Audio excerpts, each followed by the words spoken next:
Esta tarde vamos a hablar de una cocina muy especial, la cocina de Cuaresma y Semana Santa. Sabores de antaño, cocina de las abuelas, comida de cuchareo.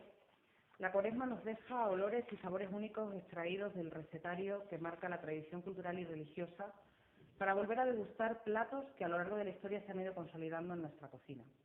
Desde el miércoles de ceniza hasta el domingo de resurrección, los fogones comienzan a calentar grandes recetas que elaboraban en esta misma época nuestras madres, nuestras abuelas, bisabuelas y tatarabuelas.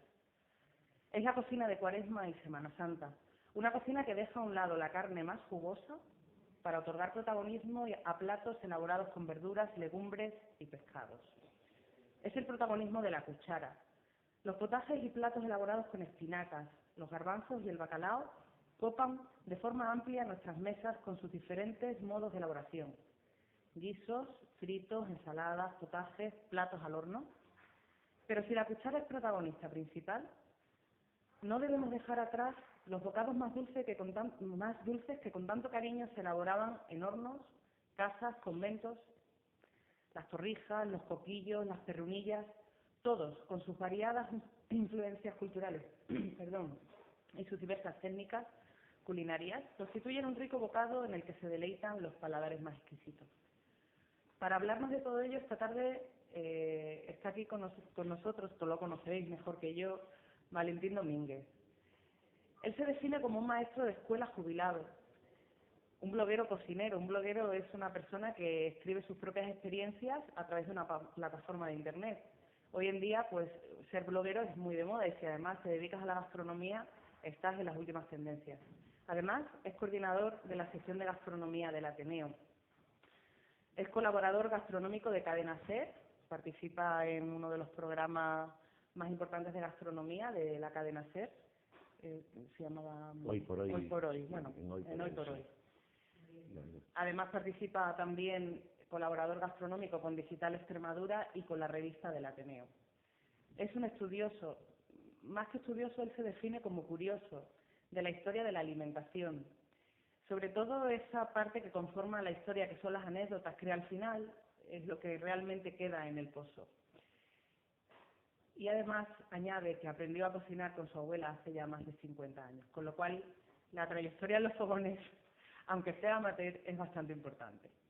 Yo además añadiría que es una gran persona, una persona que ha confiado en nosotras desde el primer momento y que nosotras estamos, las técnicos de la oficina, Belén, Mena y yo, estamos muy agradecidas que en su día contactara con nosotros y de establecer este lazo de comunicación y colaboración. Así que sin más, os dejo con Valentín, que nos va a deleitar pues con una conferencia estupenda sobre la cocina de Cuaresma y Semana Santa. Belén, Elena. Elena, me parece que ya me conoce y sabe que me gusta que me adulen y por eso me ha tratado así. Pero de todas formas me metió en un embrollo gordo cuando me dice que tengo que hablar de la cocina de Cuaresma. Yo, que hablar de la cocina de Cuaresma, pero si precisamente la Cuaresma es tiempo de ayuno y de abstinencia, ¿no? Que se puede hablar de esto. Bueno, pues sí, hay mucho para hablar. O sea, en primer lugar vamos a definir qué es eso de la Cuaresma. La Cuaresma quedó establecida ya por el siglo IV y era un periodo de 40 días en que se conmemoraba la estancia de Jesús, según cuenta el Evangelio de Mateo, en el desierto antes de viajar a Jerusalén para celebrar la Pascua. El 40 es un número mítico dentro de la Biblia. 400 años dura la esclavitud de los hebreos en Egipto. 40 años dura el tiempo que se pasan los judíos en el Sinaí a su regreso a Israel. 40 días dura el diluvio. 40 días pasa Elías andando hasta llegar al monte Horeb. 40 días pasa Moisés en el Sinaí y 40 días pasa Jesús en el desierto, y en conmemoración con esto se crea un periodo en que ya existía de antes la tradición del ayuno y de la abstinencia. Este ayuno es religioso, es sagrado, es hasta si llegaríamos a decir hasta esotérico, simplemente por esto que hemos hablado de los 40 días en todas las religiones. En el Islam, el periodo de ayuno abarca un mes entero, un mes de 29 días, el famoso Ramadán. Bueno, el ayuno es desde que sale el sol hasta que se pone, por las noches es de fiesta total, pero durante el día no se puede tomar ni agua. El ayuno y la abstinencia se ponen dentro de la Cuaresma y afecta a todos los viernes del año el ayuno. Hay épocas en que afectaba en principio, no es que ponéis cara ahí, ahora ya a partir del Concilio Vaticano II estas cosas cambiaron radicalmente, pero las vamos a ver. Hay días de ayuno y abstinencia, de vigilia, hay 4 al año. La vigilia de la Inmaculada, la vigilia de la Natividad, el Pentecostés y la Ascensión. Son 4 días de vigilia. Y luego, ya digo, todos los viernes del año y afectaba a toda la Cuaresma entera, a todos estos 40 días. ¿Qué es lo que quiere decir 40? Cuadraginta dies, el periodo de 40 días. Estos días se computan contando hacia atrás a partir del domingo de resurrección, que es el primer domingo que haya después de la luna llena, después del equinoccio de primavera, la primera luna llena que haya, va a marcar el primer domingo, el siguiente domingo que haya, será domingo de resurrección. Y se van contando 40 días hacia atrás a partir de ese día, exceptuando los domingos. Los domingos son el día de Dios, son el Dies Domini, son días de alegría y no existe esa prohibición de comer carne u otras cosas de las que ya vamos a hablar. Así que son 6 días de la semana, son 6 semanas lo que dura, son 36 días más miércoles, jueves, viernes y sábado de la Semana Santa. Son 40 días, 36 días más estos 4. Aunque en realidad la Cuaresma va a terminar el Jueves Santo y viernes y sábado son los días de la vigilia previa a la Pascua. Luego si necesitáis que os lo explique mejor, lo explico, pero vamos, creo que con eso es suficiente. ¿Cómo han venido afectando estos días al cristianismo? Bueno, pues mirad, depende también de qué religión es la que se haya. Para los protestantes, ninguno celebra la Cuaresma con ayuno y abstinencia. Es más, hasta cierto punto se burlan de los católicos por hacer eso. Para ellos son días de oración, son días de penitencia. Incluso no solamente para los protestantes, sino para la Iglesia anglicana, que es la más cercana a la católica. Siguen respetando pues, la mayor parte de las tradiciones de la Iglesia católica, excepto el que el Papa sea el máximo dignatario. Ya sabéis, ellos terminan su jerarquía eclesiástica en el arzobispo de Canterbury porque hay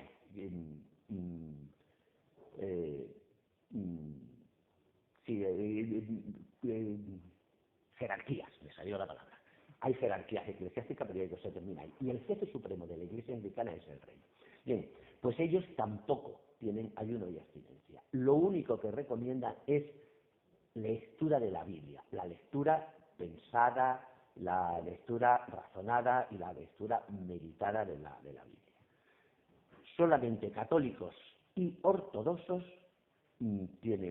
practican este ayuno y esta abstinencia. Incluso para los ortodoxos es más severa, porque afecta a todos los lácteos, a todos los pescados y a todas las carnes, incluso al aceite y al vino. No pueden tomarlo durante toda esa Cuaresma.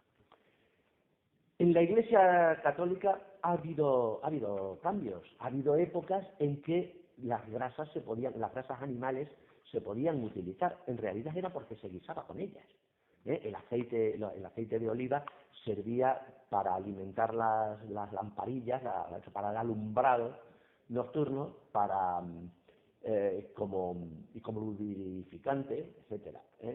Y esto era precisamente porque judíos y árabes sí que eran amigos de los fritos y sí que estaban utilizando aceite de oliva para freír. Marcelino Carbellegués lo decía el otro día cuando hablábamos del Quijote, ¿verdad? Que estaba la Inquisición a meter la nariz por si acaso olía a aceite de oliva fritos, que entonces estaba el aceite, bueno, quizá muchos de vosotros lo hayáis conocido, ¿no? Cuando no se refinaban los aceites, que olía la casa entera fritos con un olor muy característico. Hoy día ya los aceites son refinados, incluso los aceites vírgenes ya no presentan ese olor al pechín que había antiguamente. Pero bueno, el olor era característico y la Inquisición estaba ahí metiendo la nariz. Incluso hay épocas en las que se permite comer morcillas, no rompían la abstinencia el comer morcillas, también con la idea de descubrir a judíos y a moriscos, porque para ellos la sangre es sagrada, es un líquido vital, es sagrado, y no se podía consumir de ninguna manera. Así que una forma de poder encontrar a judíos y moriscos era el consumo de la carne. Perdón, de la sangre. ¿Cómo ha afectado a las restos? Bueno, pues hay un momento en que se salen las bulas. Tengo aquí una bula original. Eso es del doctor don Enrique Play-Deniel, que era primado, cardenal, primado y arzobispo de Toledo, y que emitían este tipo de bulas, que son las bulas de Santa Cruzada, que eran un privilegio de los reyes de España. ¿Qué es la bula? Bueno, la bula era una bola que llevaban algunos romanos colgadas del cuello y que les servía como salvoconducto para poder entrar en determinadas cosas, asistir a los espectáculos, incluso para asistir a las reuniones del Senado, se le permitía, ¿verdad? Este tiene bula, bueno, que pase. Esa era la bula. Y esta bula no es un permiso para consumir, es un indulto. O sea, si tú vas a comer carne los viernes o vas a consumir carne durante la Cuaresma, estás pecando. Pero si tú pagas el indulto, estás libre de ella, estás perdonado. Si tú pagas la bula, estás indultado. No tienes pena ninguna. Y fijaos qué es lo que dice. Que tienen los siguientes privilegios los que paguen. Bueno, es cosa curiosa. Durante los años 40, 50, 60, hasta que ya digo que aparece el Concilio Vaticano que va a quitar todas estas cosas, las bulas se pagaban 1 peseta por sueldos inferiores a 5.000 pesetas. Si los sueldos estaban entre 5.000 y 10.000, se pagaban 5 pesetas. Si estaban entre los 5.000 y entre los 10.000 y los 25.000, 25 pesetas. Y si era más de 25.000 pesetas, eran 35 las pesetas que se pagaban por las bulas, por cada uno de los miembros de la familia, teniendo en cuenta que la esposa pagaba tanto como el marido, aunque no tuviese ningún ingreso, que efectivamente no los tenía, pero por los hijos pequeños. La obligación del ayuno y la abstinencia existía desde el mismo día que se cumplían los 18 años hasta el día anterior a cumplir los 60. Fuera de eso, y en caso de enfermedad, no se estaba obligado a comer. Y decía, vamos a ver, el indulto tiene los siguientes privilegios: en cualquier día y en cualquier reflexión pueden comer lícitamente lacticinios, huevos y pescados. O sea, que estaba prohibido el consumo no solo de carne, sino de lácteos. No se podía consumir leche, no se podía consumir queso, no se podía consumir yogur, no se podían consumir huevos y tampoco se podían consumir pescados, que venían no va a quitar la de los demás. Y lo de los huevos es curioso, porque conocéis la tradición de los huevos de Pascua. No se podían comer huevos, pero las gallinas tenían la mala costumbre de seguir poniendo huevos exactamente igual. Y para que los huevos no se pudriesen, lo que se hacía era hervirlos.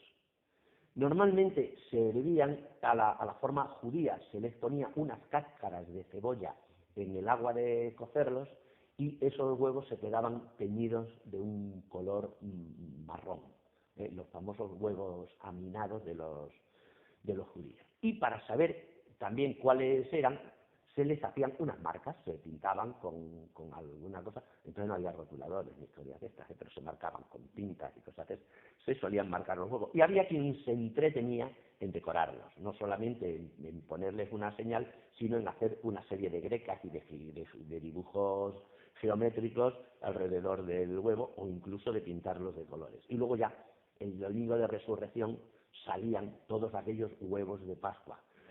Tradición que se ha quedado, por ejemplo, en las monas de Pascua, que son muy habituales en Cataluña y en el Levante español. Las monas de Pascua ya no se hace con huevo de gallina, sino que se hacen con huevos de chocolate y también muy decorados y muy bonitos, o solamente poner el huevo en una masa muy parecida a la del roscón de Reyes, y al poner el huevo envuelto en esa masa, meterlo en el horno, el huevo se cuajaba.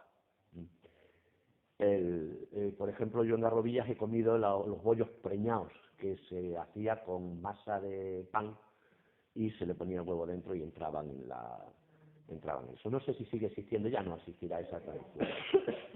Bueno, segundo, la ley de abstinencia de la carne y del caldo de carne, porque esto es de las cosas curiosas en las que se creaban diatribas, en que había, bueno, no creo que se llegase la sangre al río ni la cuestión a las manos, pero se llegó a decir sí, el caldo de carne, sobre todo refiriéndose a los cubitos de caldo que aparecieron en los años 50, rompían o no la abstinencia de carne. Al final se decidió que sí.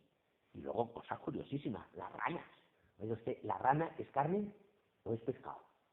¿Se puede comer rana el día que se puede consumir pescado? Oye, ¿y los caracoles? ¿Qué son los caracoles? Porque eso no es carne y tampoco es pescado. ¿Se pueden o no se pueden consumir? Cosas tan curiosas como esas.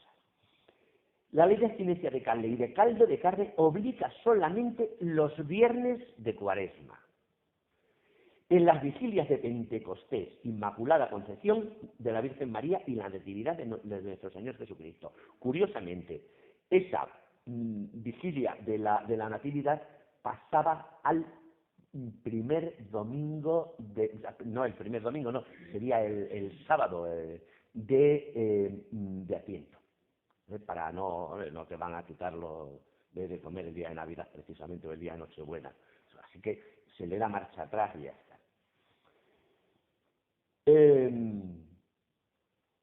Y tercero, únicamente en los miércoles, viernes y sábados, que esto había quien me lo preguntaba el otro día, miércoles, viernes y sábados, la abstinencia de carne existía los 3 días. Yo recuerdo en casa de mis padres, en casa de mis abuelos, eran los 2 días, se hacían los 2 días de abstinencia de la carne. Uno de los días se ponía bacalao, y los que me conocéis ya sabéis que yo no soporto el bacalao, que es una de las 2 cosas que no como. El bichejo lo llamo por no tener que nombrarlo, pero claro, ustedes dicen que tienes que hablar de esto, pues tienes que hablar. Así que quien pagase la bula, que se libraba del ayuno y la abstinencia todos los viernes del año, excepto miércoles, viernes y sábado de Cuaresma. Llega el Concilio Vaticano II y acaba con todas estas cosas y dice que la abstinencia se queda solamente para los viernes de Cuaresma, y el ayuno son 2 al año, que ahora mismo no me acuerdo de ello. Uno de los días de ayuno es precisamente el miércoles de ceniza, y me parece que el otro el viernes y el sábado santo. No, ahora mismo no me acuerdo de eso, pero bueno. Además, claro, había que dar limosna y había que hacer unas cosas, pero es curioso cómo afectaba toda toda esta historia. Bien, entonces, ¿qué es lo que sucede? Bueno, pues que lo que se permite comer en estos días queda prácticamente reducido a 3 categorías de alimentos: las legumbres, las verduras y el bacalao. El bacalao es la comida, la típica de Cuaresma. Y el bacalao también tiene su historia y tiene sus curiosidades. En el siglo X, los vikingos intentan invadir la península ibérica y además intentan entrar por lo que hoy es Portugal. Portugal no existe como reino independiente hasta el siglo XII, hasta ayer lo estuvimos viendo, 1100 y pico, ¿no? Hasta el siglo XII. Bueno, pues en esta época los vikingos intentan entrar, no lo logran, pero entonces, pues mira, del mal el menos, logran hacer un comercio muy interesante con los portugueses, donde ellos se llevan la sal y traen los pescados salados, que normalmente son el abadejo o el bacalao, que lo traen para acá. Este comercio es tan importante que llega a haber 2 mujeres portuguesas que son reinas de Dinamarca. Doña Berenguela y doña Leonor de Portugal, 2 mujeres que llegan a ser. Bueno, los portugueses llegan a depender de tal forma del bacalao, dicen que hay 1000 formas de guisar el bacalao en Portugal y que una mujer portuguesa no puede casarse hasta que no domine por lo menos 100 formas de a ver quién se casa con una portuguesa en mis condiciones. Y crean una verdadera flota bacaladera muy importante que va a pescar bacalao a las zonas del norte, sobre todo Terranova, que Terranova se llama Terranova dos Bacalaos, es como la llaman los portugueses, van a pescar a Terranova, hasta que el bueno de Felipe II lo hacen rey de Portugal, que es Felipe I de Portugal, y se le ocurre hacer una armada invencible para ir a pelear contra los ingleses. Y una de las cosas que mete es toda la flota bacaladera portuguesa, la mete entre la Armada Invencible, y ya sabéis dónde está la Armada Invencible y dónde está toda la flota bacaladera portuguesa. Es en el siglo XV cuando hay cuando se empieza a difundir el uso del bacalao por toda la península. Y en España, en el año 1824, el Ministerio de Agricultura estableció un monopolio estatal para el bacalao. Quería ser el Estado el único que pudiese comprar y vender el bacalao.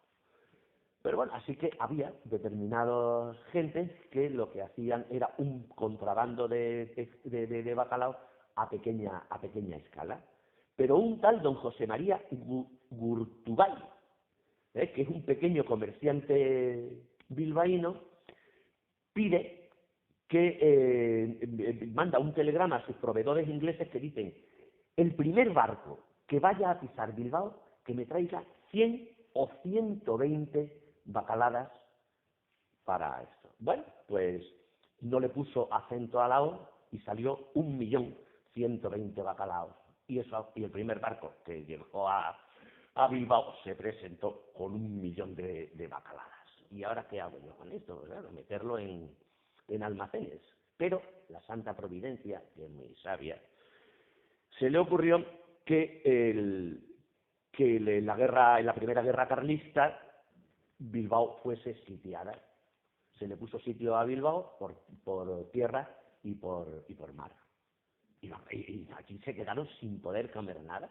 Así que el bueno de Gurtubay sacó su 1.000.000 de bacalaos y las puso en esto. Efectivamente, este buen hombre se hizo rico inmediatamente porque lo único que había para comer en Bilbao era aquel bacalao. Sí, bueno, pues luego está la imaginación para empezar a hacer diferentes guisos del bacalao, porque las formas que tienen de guisar el bacalao en el País Vasco no se parecen en nada a las formas que tienen de guisar el bacalao en Portugal. Y curiosamente es también la Iglesia la que viene en defensa de todo esto y las primeras recetas de bacalao, para eso se publican en la hoja parroquial, igual que la primera receta de tortilla de patatas, en tu pueblo, en Villanueva de la Serena, aparece publicada en la hojita parroquial, la primera receta de eso, que también habría que hablar bastante de ella. Bien, pues vamos a ir por partes en lo que hay la mayor parte de las comidas que hay en esta época. Ya digo que aparece gastronomía como una cosa en la que no habíamos contado, que era la picaresca.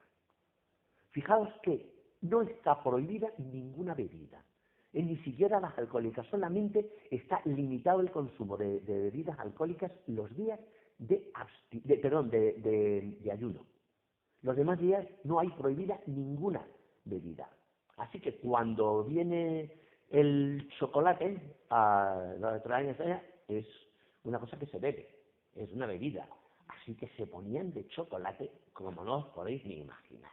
O sea, aquello era una bebida que se podía tomar por la Cuaresma y empieza a aparecer. No se usaba entonces con leche, o sea, el chocolate se hacía con agua hirviendo y tampoco se endulzaba. Yo digo esto por lo de la picaresca. Por lo demás, pues eso, pues ya vamos a encontrar formas de salvarlos, porque excepto los días de ayuno, que solamente se permite tomar, o sea, hacer una comida al día, que para la Iglesia se llaman colaciones. Bien, lo que te dicen es que esa colación la puedes dividir en tres veces, pero ya de cantidades no te hablo. O sea, que te puedes comer la sopa para desayunar, el potaje para comer y el pescado cuando en la época en que estuvo permitido para cenar. O sea, pero cantidades de eso ya no hablamos. Digo que son sobre todo los potajes. Los potajes hoy día lo entendemos como estos guisos que tú has hablado de cuchara, en la que intervienen sobre todo las legumbres, principalmente los garbanzos. Pero potaje viene del verbo potare, beber, y se hacían en potes, en la olla, en el puchero, las famosas que hablábamos de la olla del Quijote, ¿verdad? La olla más vaca que carnero. En todo lo que salía de esa olla, en la que había fundamentalmente agua, caldos, eran para beber. Todo lo que se hacía en esa olla eran potajes, bebidas. Luego ya a cualquier guiso, o sea, prácticamente potaje lo podemos llamar a cualquier guiso que hagamos, pero sabemos que los potajes son esos que se hacen en Semana Santa, en Cuaresma con las legumbres. Y tenemos pues los garbanzos, que se los ponemos con todo, con acelgas, con espinacas, con bacalao, poniéndole alubias.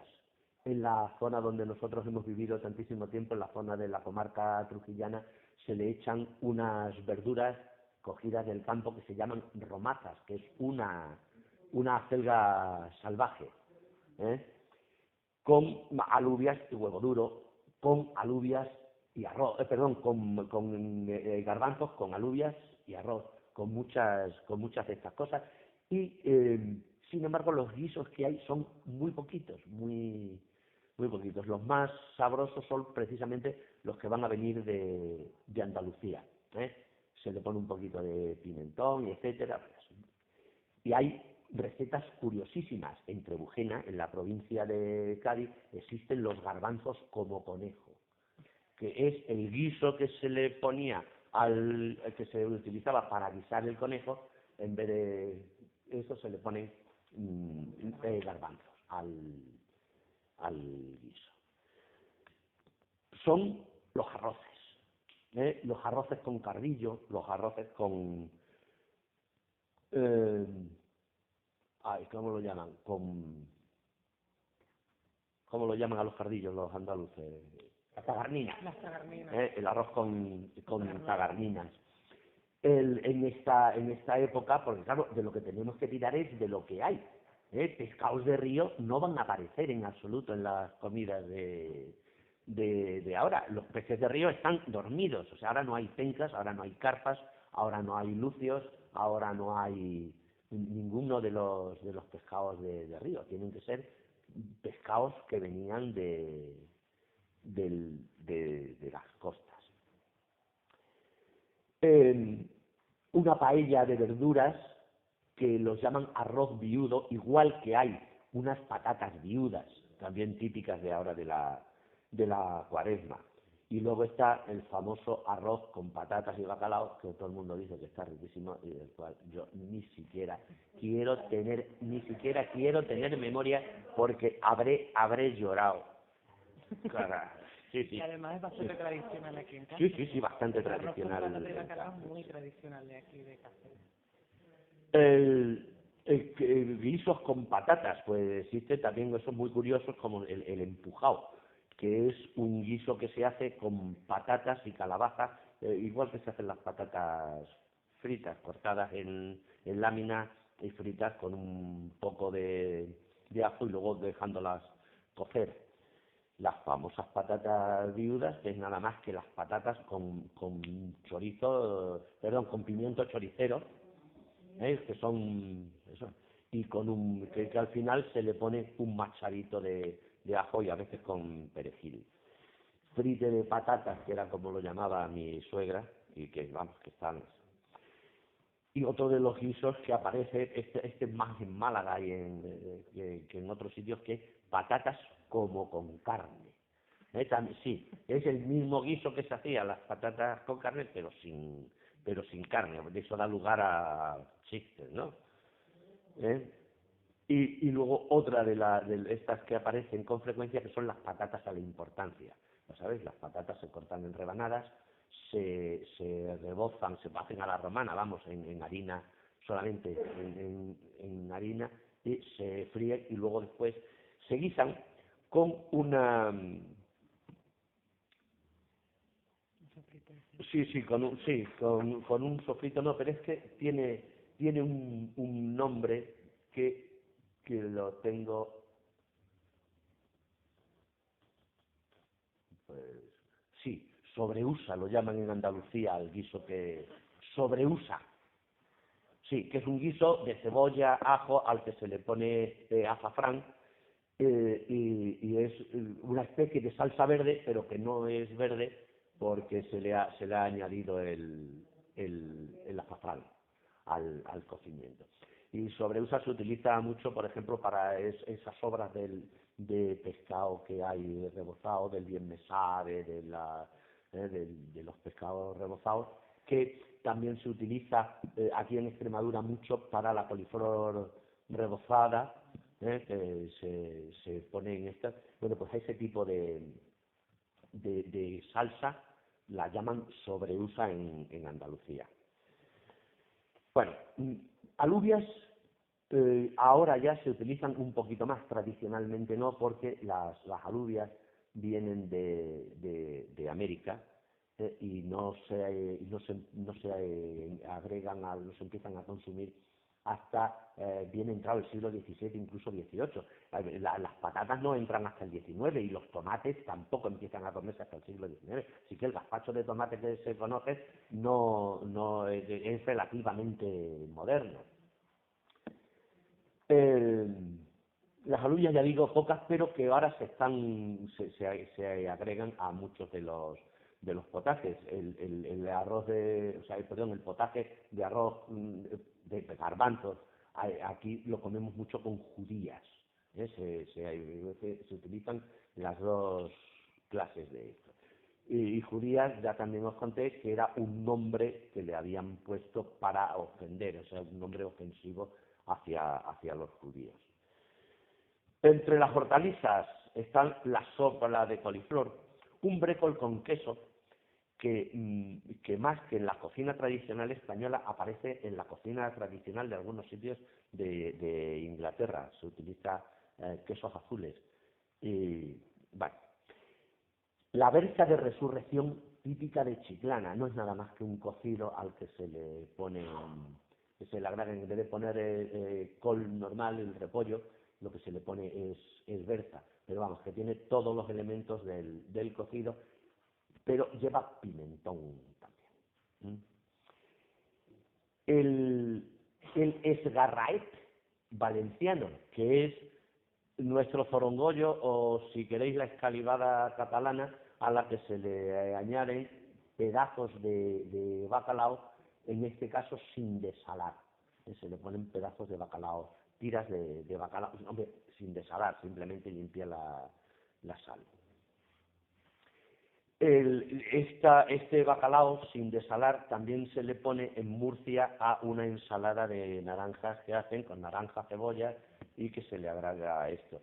Una ensalada de naranjas que es también típica del Valle del Jerte, que se hace, no, el azurde es la de limón. Es una, bueno, es con aceitunas.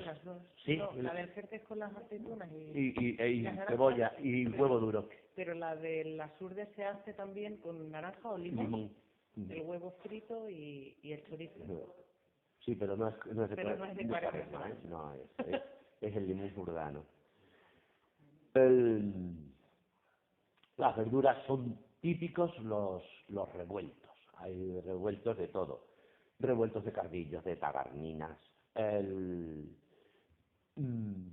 de todo tipo de verduras, revueltos con patatas. Ahí los revueltos son muy típicos. Los espárragos, que empiezan en esta época, son famosas también las espárragas, o sopas de espárragos que tomamos aquí, o los revueltos, los espárragos revueltos, o las criadillas, pero no porque sean comidas de Cuaresma, sino porque es la época, están es su temporada. En Arcos de la Frontera existe un guiso que se llama abajao, la boronía, también muy típica en Andalucía y también en la provincia de Badajoz, donde se la llama alboronía, que es un guiso de origen árabe a base de berenjenas, lleva cebolla, lleva pimentón, lleva ajo, lleva a veces espárragos. Y otro de los guisos que son las papas aliñadas, simplemente patatas cocidas, aliñadas, con aceite, perejil y un chorrito de vinagre. Y luego en Extremadura pues tenemos los famosos repápalos, o huevecillos, que los llaman en otras partes. Acabamos de estar hablando, por eso he visto aquí que hay repápalos con entomata. Nunca había oído hablar de ellos, pero lo mismo también en Garrovillas, después del buche, ¿verdad? Hemos comido los repápalos con escabeche, y también en la zona de Miajadas, que se toman con caldo, con un caldo de verduras guisado. Para casa tendrás con caldo. Hace con el guiso este que se le pone a las patatas. Sí. A la importancia, sí. Pues se hacen los repápalos también. También la penca. Y luego eso es una de las formas de esto. Durante la Cuaresma, una de las cosas que se hacía era se horneaba mucho pan, se amasaba mucho pan. Ya lo he contado también, que en aquellos tiempos el pan se amasaba solamente una vez a la semana, y el pan tenía que durar toda la semana y a veces más. En los pueblos había hornos comunitarios que en Portugal todavía siguen existiendo en muchos pueblos, y que aquí, en la zona en la zona próxima a las Villuercas, esta que llaman comarca de la Jara, que coge más a Toledo que a Extremadura, en el pueblo de mi hermana todavía hay, no sé si son 2 o 3 hornos comunitarios, pero que son propiedad de los vecinos, donde se sigue cociendo el pan, donde se siguen cociendo los dulces y donde se sigue llevando el cordero, el lechón para asar. Sigue existiendo. Bien, pues se hacía una vez a la semana, y durante esta época se cargaban más las cintas y entonces había muchos excedentes de pan. Y de ahí que haya tantas cosas que se hacen con pan: las migas, las sopas, los repápalos, las tolijas, hay muchas de esas, porque los repápalos se hacen utilizando miga de pan que se remoja, se mezcla con huevo. En muchos sitios es indispensable que llegue cilantro, si no lleva cilantro no son repápalos, en otros sitios ni siquiera se le pone... No, estoy hablando de los repápalos salados, los repápalos esos, y llevan ajo también, estos son los repápalos.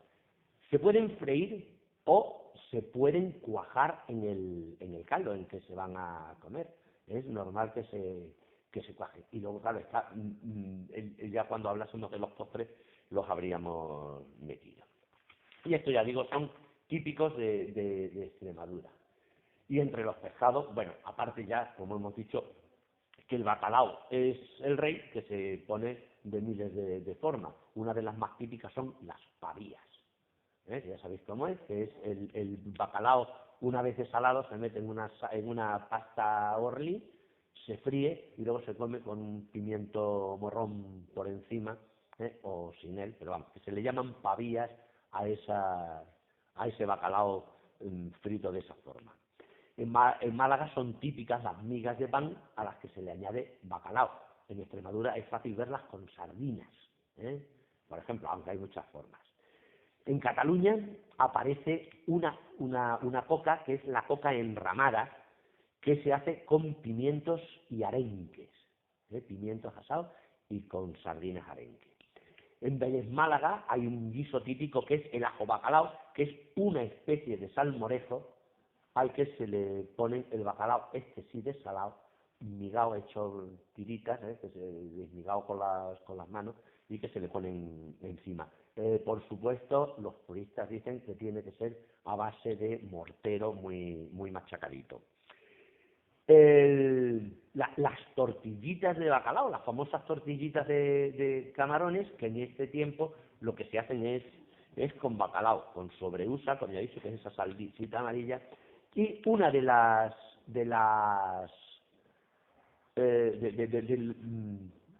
los pescados que se utilizan y que se utilizaban sobre todo entre los años 50, 60 y 70, y sobre todo en Madrid, que eran los salmonetes, que eran carísimos. En Asturias no han tenido nunca problemas, en Asturias, en Galicia, porque allí los sustituíamos todo con marisco, los famosos centollos, las ostras, las ostras que, por cierto, a Carlos V, al emperador, se las hacía traer a diario hasta Yuste, las ostras, y le tenían que llegar vivas, además. Y claro, decían que menos mal que la cuaresma solamente duraban 40 días, porque si un estómago es capaz de aguantarla, el bolsillo no, con este tipo de cosas. Y otro de los pescados es la lamprea. Había unas famosas empanadas de lamprea, ahora en España solamente queda la lamprea en Galicia, y la gente no sabe que a 1 hora de viaje de Cáceres hay lamprea en todos los sitios, en Portugal.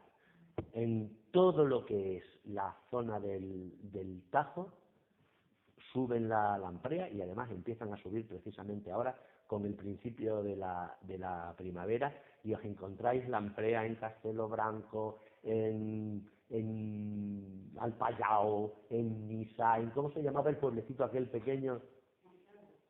No, Montalbao, no, el otro, el que estaba al lado de Nisa, que nos hemos desviado alguna vez para entrar ahí. Lo que pasa es que, y sale baratísimo, un arroz de lamprea que llaman ellos, para 2 personas viene a costar unos 20 euros, y comen 4 personas con él. Lo que pasa es que para mí solo no consigo convencer yo a nadie para que me acompañe en un plato de arroz de lamprea.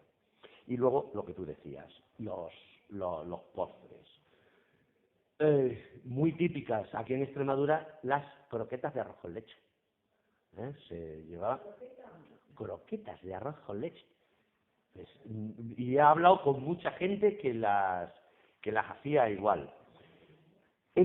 Los roscos de pan con anís, pero que no son propios de la cuaresma, pero sí del comienzo de la cuaresma, típico de los carnavales, que son los roscos de San Blas, los roscos de las candelas, los roscos de las fiestas de los santos niños, como es Sebastián y Fabián, que todavía en Cáceres se siguen celebrando y se siguen haciendo los roscos por esta época. Las torrijas hechas ya con todo, ¿eh? No solamente torrijas con leche, mi abuela hacía torrijas con vino, ¿eh? Y si eran días de mucha importancia, incluso las hacía de aguardiente, ¿eh? Pero se pueden hacer, y se pueden hacer mojando las torrijas en unas natillas un poquito líquidas que les dan eso. Las he visto hechas con leche condensada, las he visto hechas con chocolate, las torrijas, con un montón de... Con horchata. Con horchata. Son tendencias. Sí, sí, pero eso sí son modernas, sí. Esas son cosas modernas, con horchata. Los famosos bollos de Pascua, también típicos de la zona de Trujillo y de Saras. Las monas de Pascua de las que ya he nombrado, que ya digo que se hacen, que es una masa muy parecida a la del roscón de Reyes, a la que se le pone el huevo. La leche frita, ¿eh? El potaje de castañas. En casa de Maripaz se hacía muchas veces el potaje. Que antes hablaba de las alubias, que decía que es sorprendente porque en Cádiz a este potaje de castañas se le agregan alubias, ¿eh? Se le ponen alubias. El frangollo canario, que es una especie de gofio, ¿eh? Que se hace es harina de maíz tostada, se hace eso, pero este ya te digo. Y luego, en Frigiliana, en la provincia de Málaga, las panzaviejas. Son una especie, sí, de estas parecidos a los repápalos, que son fritos y que a los que se le añade miel de caña, para comerlo. Y esto es lo que tengo ya hecho aquí. No sé si alguien quiere hacer preguntas, que a mí es lo que más me gustaría que hubiese... Que hemos hecho un recorrido muy completo por toda la geografía, ¿eh? Pues, sí, ya lo que yo he dicho ya está. Y ahora preguntas y comentarios y lo que tengáis que añadir y que decir, que es lo más interesante de este tipo de charlas.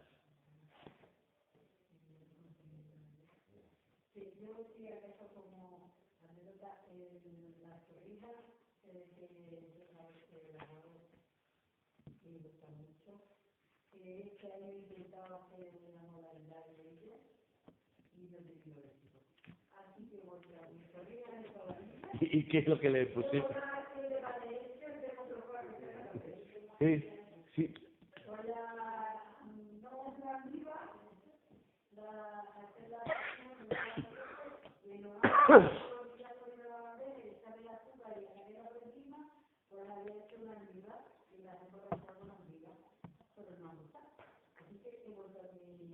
¿Verdad? A las tradicionales de siempre.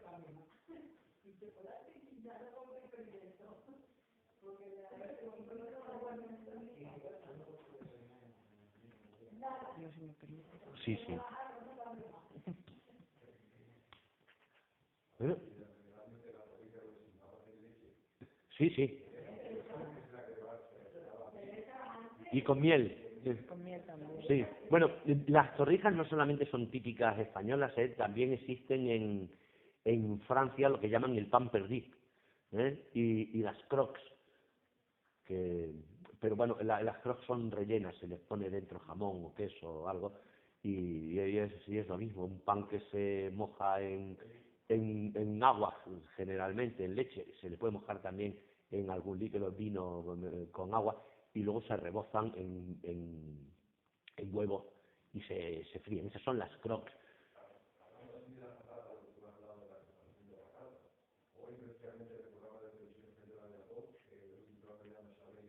Sí. Y han puesto como tema cómo se prepara la patata en distintos sitios. Ajá.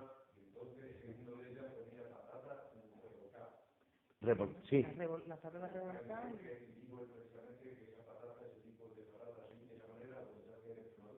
No, bueno, las patatas revolcadas, patatas revolconas, en Extremadura normalmente se las conocen como patatas tocinas. Es como... Por la rebujón y eso. Sí, son del sur de Salamanca y del sur de Ávila, y del norte de esto, sí. Ciudad Rodrigo. Y del sur de Ávila, sí. Claro, toda esa zona de Ciudad Rodrigo, la Alberca, Sí, sí. perdón, La Alberca. la Peña de Francia, todos esos pueblecitos de la Peña de Francia, Abejas.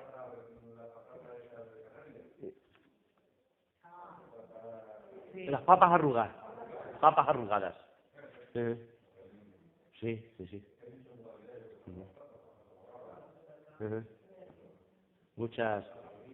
Las papas arrugadas de Canarias tienen una curiosidad, y es que se cocían con agua de mar.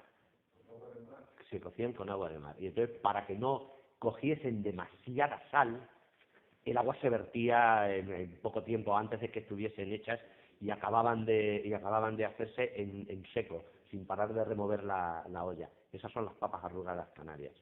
Pero por eso, porque se cocían en agua de sal y no se podían cocer durante mucho tiempo para que no agarrasen demasiada sal.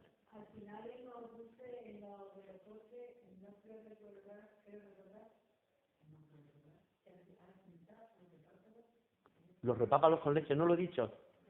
Ah, si estaban, bueno, pues ya, sí, sí, los repápalos con leche.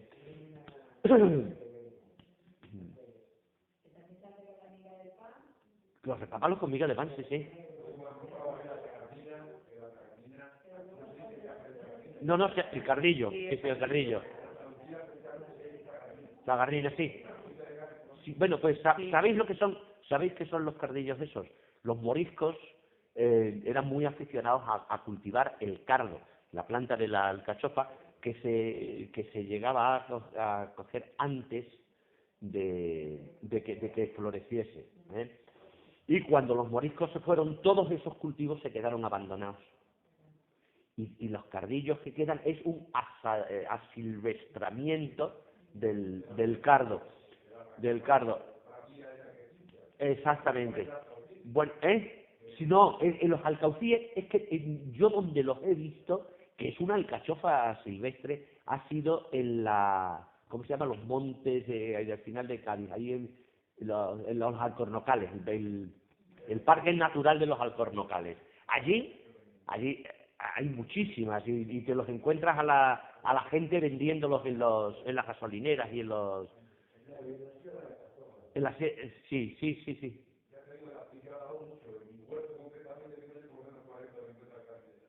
Ujú. Sí, sí. Ujú. Sí.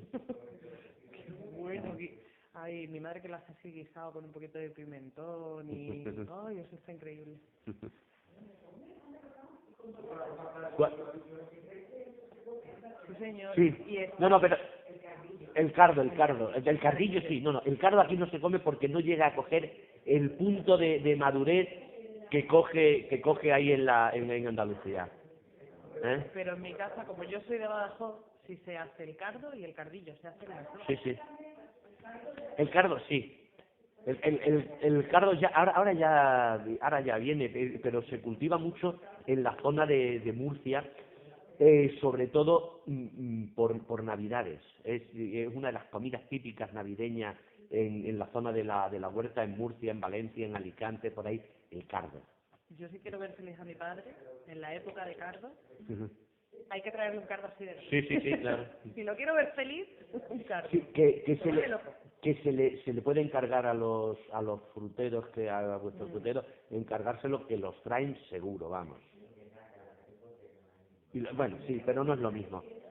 Pero no es lo mismo. Te pone, además, luego no hay forma de lavarse las manos, porque te ponen las manos negras, negras, negras.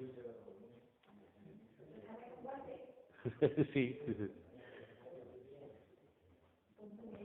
Bueno, pues, A ver. ¿me permitís una última cosa? El hinojo, sí.